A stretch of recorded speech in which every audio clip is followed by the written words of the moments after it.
Hello students, आज के lecture के अंदर हम स्टडी करने वाले हैं कंपाउंड गियर ट्रेन। तो लास्ट में हमने पढ़ा था सिंपल गियर ट्रेन।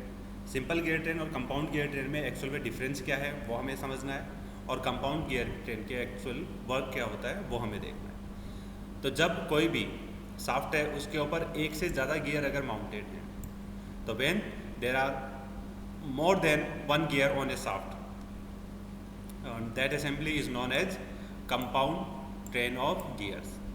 तो ये हम डायग्राम में देख सकते हैं प्रॉपर्ली कि आपके यहाँ पे कैसे एक ही शाफ्ट के ऊपर दो गियर्स आपके माउंट हैं।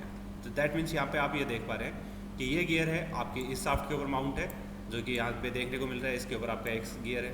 आपकी शाफ्ट नंबर 2 जो है उसके ऊपर शाफ्ट बी यहाँ पे कह सकते हैं, ये वाले शाफ्ट है, इसके ऊपर दो गियर्स आपके माउंट हैं, एक आपका गियर नंबर 2 और दूसरा आपका गियर नंबर 3। तो ये सेम शाफ्ट के ऊपर अगर दो गियर्स हैं और ऐसी कोई असेंबली है तो वो असेंबली आपकी कहलाती है कंपाउंड गियर ट्रेन। ऐसे ही आप यहाँ पे शाफ्ट सी पे देख सकते हैं, gear number 4 and gear number 5 both are mounted on the same shaft, और आपका शाफ्ट नंबर डी उसके ऊपर गियर 6 माउंटेड। तो इस तरह की जो असेंबली है जिसको हम यहाँ पे इसके सर्कुलर पिच से दिखा रहे हैं अलग अलग गियर्स के, और यहाँ पे आप देख पा रहे हो कि गियर नंबर 1 है वो आपका ड्राइवर है, गियर नंबर 2 ड्राइवर से कनेक्टेड है, और इसी शाफ्ट के ऊपर आपका गियर नंबर 3 माउंटेड है, और गियर नंबर 3 है वो ड्राइवर रहेगा गियर नंबर 4 के लिए।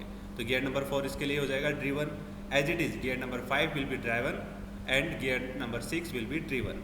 तो फाइनल हमारा जो इनिशियल ड्राइवर है गियर नंबर 1 एंड फाइनल जो ड्रिवन है वो है गियर नंबर 6। तो इनके लिए हमें असेंबली देखनी है कि किस तरह से हम इस असेंबली को समझ सकते हैं और क्या इसके लिए गियर रेशियो रहेगा। तो उसके लिए हम इमेजिन करते हैं, let N1 is the speed of driving gear and T1 is the number of teeth on driving gear 1. As it is, N2, N3, N4, N5 and N6 will be speed of respective gears in RPM, and T1, T2, T3, T4, T5, T6 will be the number of teeth on respective gears.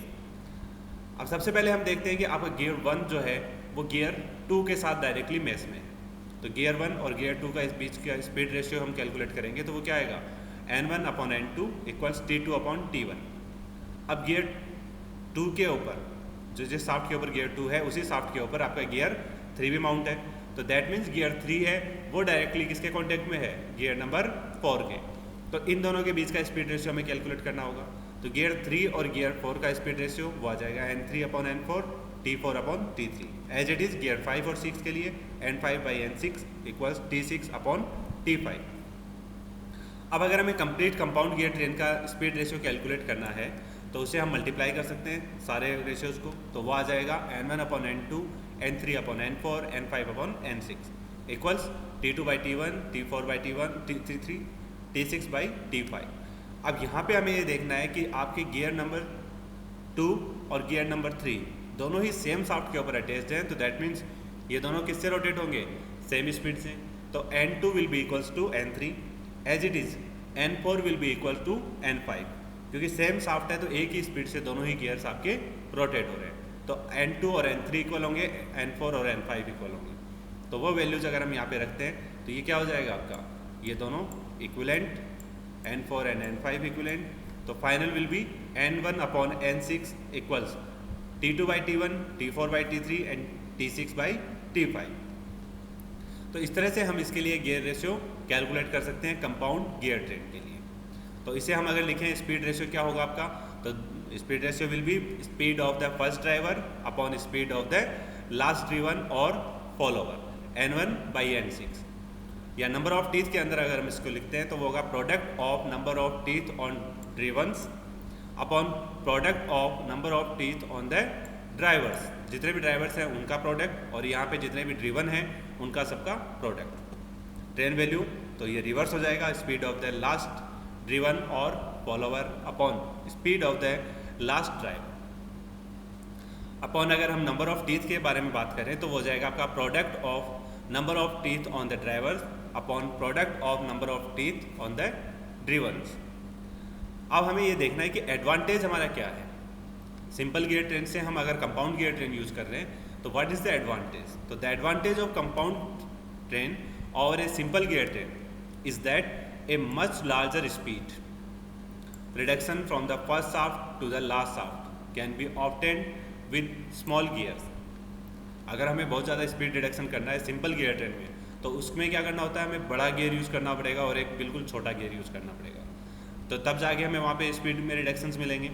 Otherwise यहाँ पे हमें क्या मिलेगा, if a simple gear train is use give a large speed reduction, the last gear has to be very large. तो यहाँ पे हमें क्या करना होगा कि उसके अंदर बहुत सारे बड़े गियर्स हमें यूज़ करने पड़ते हैं। Usually for a speed reduction in excess to 7:1, a simple train is not used and a compound train or worm gear is employed।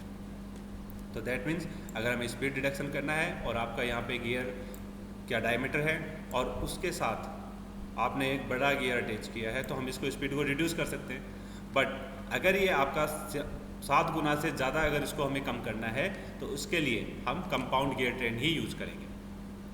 और इसका एक सिंपल सा एग्जांपल है जो हम यहाँ पे इस न्यूमेरिकल के थ्रू समझ सकते हैं। इस न्यूमेरिकल में दिया हुआ है the gearing of a machine tool is shown in figure 13.3, ये आपके फिगर में दिखाया। The motor shaft is connected to gear A, gear A से आपके शाफ्ट कनेक्टेड है जहाँ से इसको पावर मिल रही है, एंड रोटेट्स एट 975 RPM। तो that means NA will be 975 RPM। The gear will B, C, D and E are fixed to parallel shafts rotating together. तो यहाँ पे आपकी पैरेलल शाफ्ट हैं, उनके ऊपर B, C, D, E और F ये गियर्स हैं वो माउंटेड हैं। तो दैट मीन्स यहाँ पे आपके अलग अलग डिफरेंट एक्सिस के ऊपर शाफ्ट्स हैं जो कि पैरेलल है एक दूसरे के, उनके ऊपर ये गियर्स आपके अटैच्ड हैं।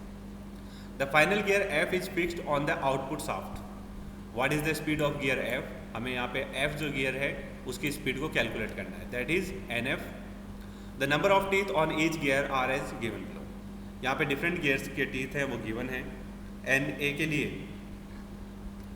ए के लिए टीथ 20, गियर बी के लिए 50, सी के लिए 25, डी के लिए 75, ई के लिए 26 एंड एफ के लिए 65। तो हमारे यहाँ पे गिवन इसके अंदर जो है वो है NA की वैल्यू, जो speed of gear A 975 RPM, teeth number of teeth on gear A TA is 20, number of teeth on gear B TB 50, TC 25, TD 75, TE 26 and TF 65। अब हमें पता है कि अगर हमें गियर रेशियो कैलकुलेट करना है, स्पीड रेशियो हमें कैलकुलेट करना है, तो वो क्या होगा, NA upon NF, driver upon driver. तो NA upon NF will be equals to in the form of number of teeth. तो जहाँ पे हमें किसको कैलकुलेट करना होता है, total product of number of teeth on drivens upon product of number of teeth on drivers. तो यहाँ पे जितने भी आपके ड्राइवर्स हैं और जितने भी आपके ड्रीवन हैं, तो उन सबको हम यहाँ पे कैलकुलेट कर लेंगे, उनके प्रोडक्ट को कैलकुलेट कर लेंगे, इसे डिवाइड करेंगे और यहाँ पे जो NF है, NF को यहाँ पे अगर हम यहाँ रखेंगे तो इसकी वैल्यूज़ हम कैलकुलेट कर सकते हैं। तो NA अपॉन NF इक्वल्स, यहाँ पे आपकी जो वैल्यूज़ आएंगी उनको वैल्यूज़ को आपको यहाँ पे नंबर ऑफ टीथ की फॉर्म में पुट करना है, उसके बाद सिंपली इसकी वैल्यूज़ को रख के कैलकुलेशन को कंप्लीट करना है और आप इजीली कैलकुलेट कर सकते हैं आपके NF की वैल्यू। तो ये एक सिंपल न्यूमेरिकल है जिसे हम इस तरह से सॉल्व कर सकते हैं। तो आई थिंक आपको कंपाउंड गियर ट्रेन है वो क्लियर हो गया होगा और इसी के साथ हम आज का लेक्चर ख़त्म करते हैं। नेक्स्ट लेक्चर है उसके अंदर हम पढ़ेंगे रिवर्टेड गियर ट्रेन और एपिसाइक्लिक गियर ट्रेन।